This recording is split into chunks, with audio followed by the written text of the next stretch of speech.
It's lights out and away we go.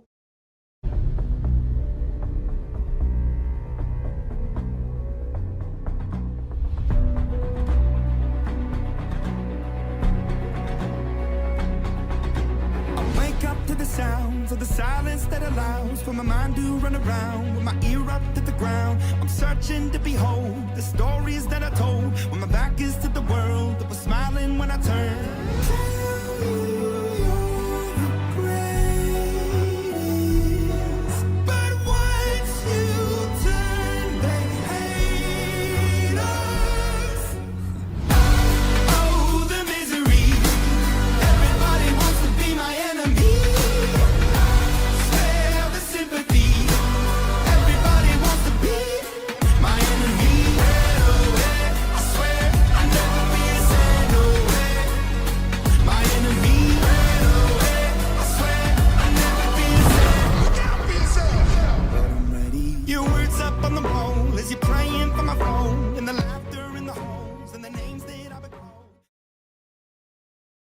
Bienvenue à notre 9e épisode sur la série Les équipes. Aujourd'hui, on va parler de AlphaTauri, qu'on a mentionné aussi qu'il y avait le deuxième pilote était nouveau aussi, qui est revenu, Daniel Ricciardo, comme on l'a mentionné dans l'intro.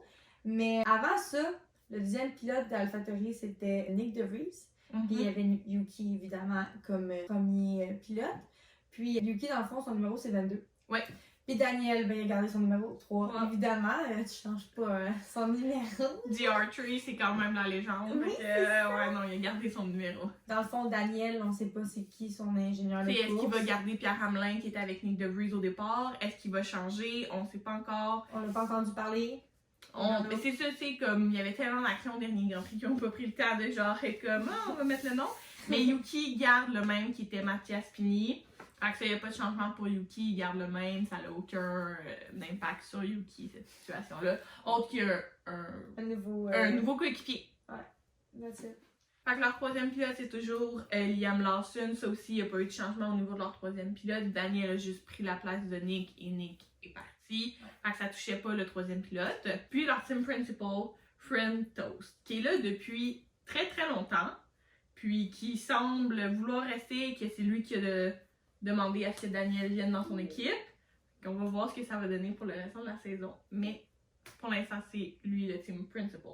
Ouais. Puis avant, AlphaTauri s'appelait Toro Rosso. Donc dans l'intro, on avait mentionné souvent les équipes précédentes, Toro Rosso, AlphaTauri. C'est parce que dans le temps qu'il était avec AlphaTauri, elle s'appelait Toro Rosso.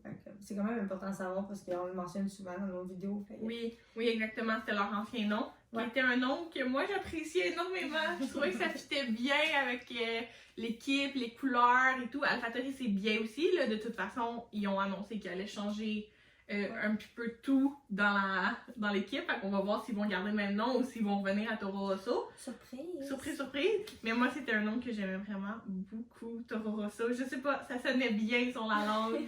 Plus qu'AlphaTauri, c'est Toro Rosso, c'est comme mais oui. Ça sonne italien. Oui, sachant que ils sont basés en Italie, justement, à Ferranza. Fait que oui, c'est vrai que ça sonnait plus italien. Toro Rosso, c'est comme... exotique un petit peu, là. C'est genre, il manque le petit Toro Rosso. Le petit italien. Dans le fond, AlphaTauri ont une pole position. 784 points avant 2023. 5 podiums avant 2023. Ouais. Puis 329 grands prix faits avant 2023. Puis leur arrivée dans la F1, c'était en 1985. Fait ils ont quand même pas beaucoup de grands prix pour une équipe qui est là depuis genre 1985. Oui, mais il faut se rappeler que c'est une équipe sœur. Ouais. C'est l'équipe d'apprentissage pour les pilotes qui veulent aller à Red Bull. Fait c'est normal qu'ils soient pas dans le haut du classement. Puis tu l'as vu cette année, là, ils sont en bas du championnat de construction au moment où on filme la vidéo. Là. On ne sait pas ce que ça va donner. On est juste à la première moitié de la saison. Mais c'est sûr que si t'es pas une équipe qui est dans le top 3, c'est difficile. Leur dernier podium, c'était avec Pierre Gasly. C'est Pierre Gasly qui leur a donné leur dernier podium, qui était une première place. Just saying. Mais, Just saying. c'est ça. Mais oui, effectivement, c'est une équipe avec peu de statistiques performantes. Mais c'est ça. Leur chef technique, eux, c'est Jody Higginton. Chef technique, là.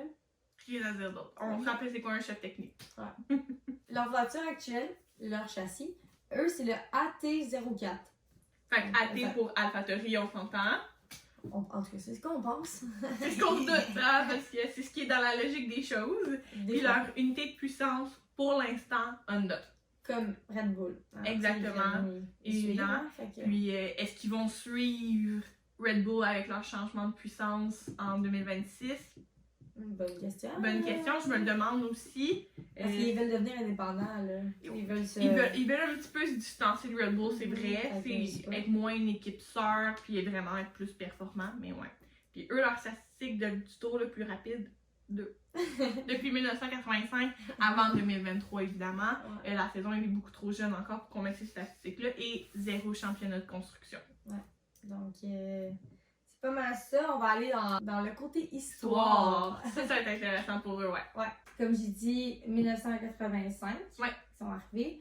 De 1985 à 2005, ils s'appelaient Minardi. Yep. Vous en avez peut-être déjà entendu parler, si vous commencez la F1, vous n'avez pas entendu parler, mais ça a été quand même une bonne équipe. Beaucoup de reconnaissance. Moi, mon père m'en parle encore tout le temps. Là. OK. Tout le temps. À chaque fois qu'on parle de F1, il me shoot quelque chose à propos de Minardi. Mais ouais, c'est ça. Elle n'existe plus, puisqu'en 2006, ils sont devenus Red Bull Toro Rosso. Fait que eux, les couleurs étaient principalement gris. Ah ouais? Ah ouais. Pourtant, Red Bull...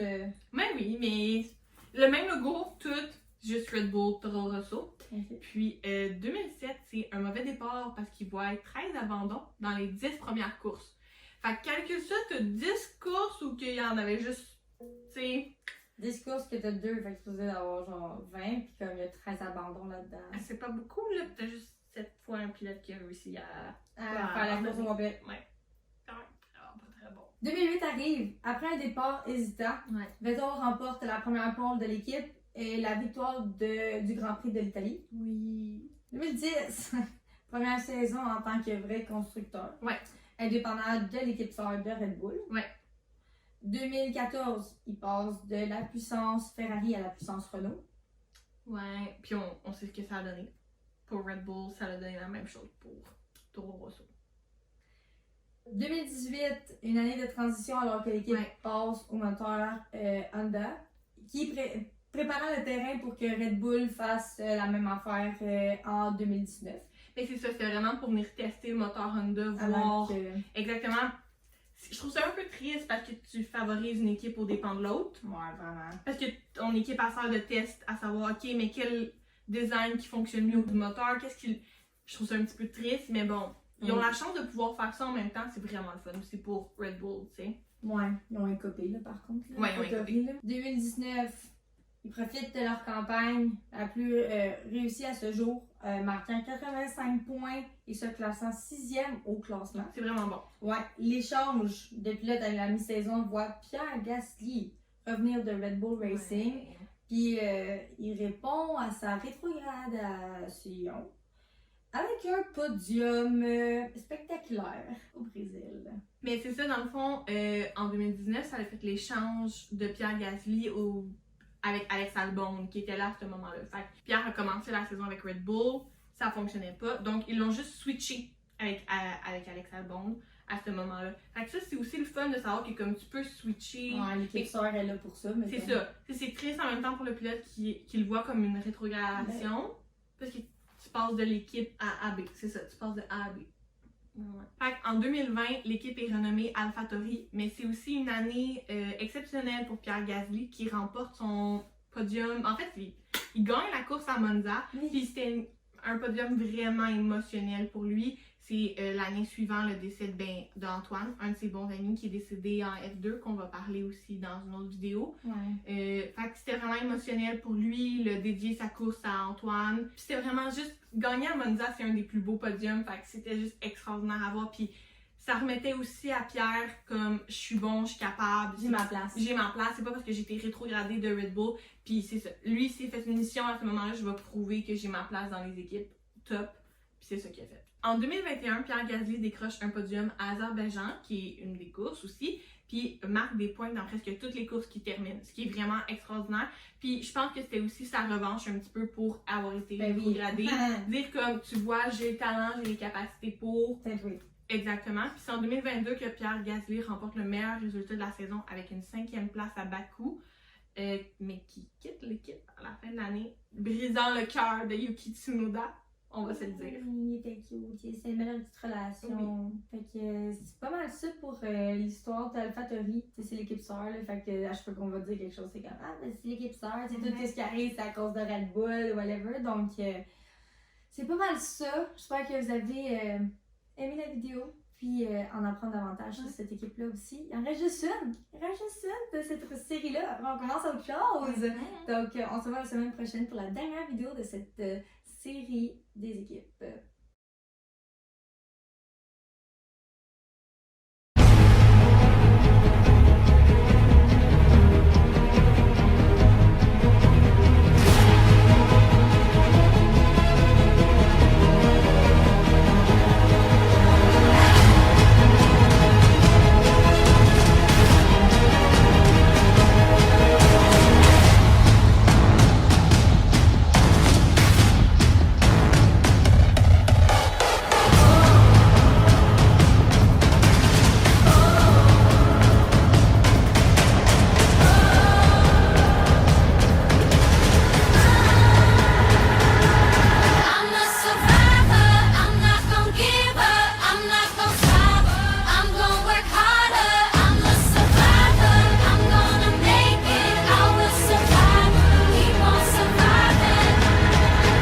For anyone who thought I left, I never left.